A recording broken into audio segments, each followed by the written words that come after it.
Okay, spirit of volunteerism, sabi nga natin, itong Brigada Eskwela. Pero tingin nyo ho ba, may impact yung ngayon, kasali na ho yung mga benepisaryo ng tupad sa dito sa Brigada Eskwela natin? Saka paano nga pala yan, Sir Benjo? May mga staff ba tayo na isasabak dyan sa tupad na yan para medyo mabigyan naman ng kahit papaano yung pang merienda during brigada?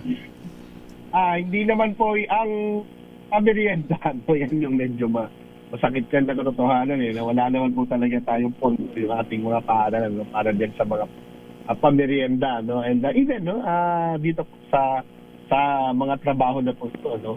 Kasi these are all voluntary po, no? Pero alam niyo, ginagawan po ng paraan ng ating mga schools po yan, nag-aambagan minsan. Even may report ako nakuha, no? Yung pamerienda ay pinag-aambagan ng mga guro, no? O kaya meron naman talaga nagbibigay, no? Merong without actually soliciting, no?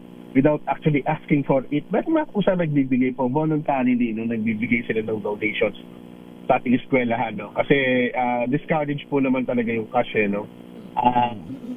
Talagang items, no? Mga goods, no? Yung dinodonate sana, no? Yung pintura, yung mga gamit, mga ganyan, and even labor.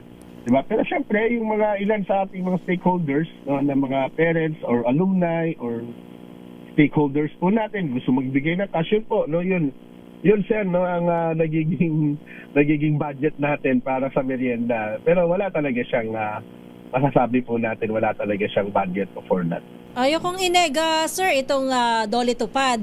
Sir, kasi may balita kasi, sir, na kukuha ng tupad workers yung Dole para sumama sa brigada. Para sumama sa brigada. So, meaning, meron po yung pasahod para sa kanila.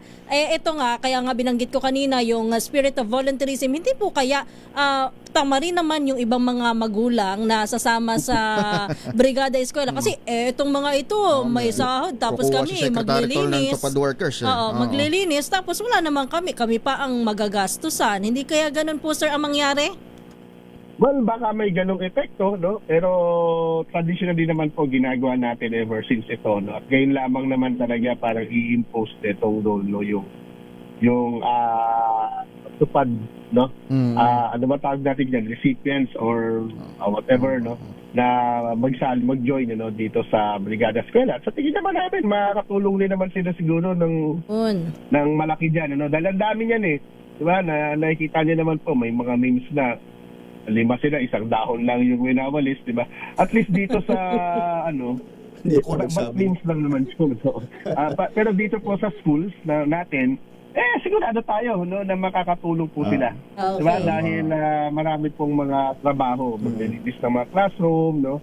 Pintura ng mga upuan, ng walls, no? So mga ganyan po. No? So sana na ma-maximize din natin. No? At tama po kayo dyan, no? Yung spirit of volunteerism, no? Ay dapat uphold natin ito, no? Na hindi po, no, na hindi po magiging parang tumutupad sila sa kanilang parang obligasyon lamang, no? Kundi dapat ito ay ipapakita natin na ito ay pagtulong natin sa komunidad. Siguro ang Dole, wala na silang makita, sige, dyan kayo sa mga schools, no? Para at least, no, sigurado, nadampot na lahat ng dahon.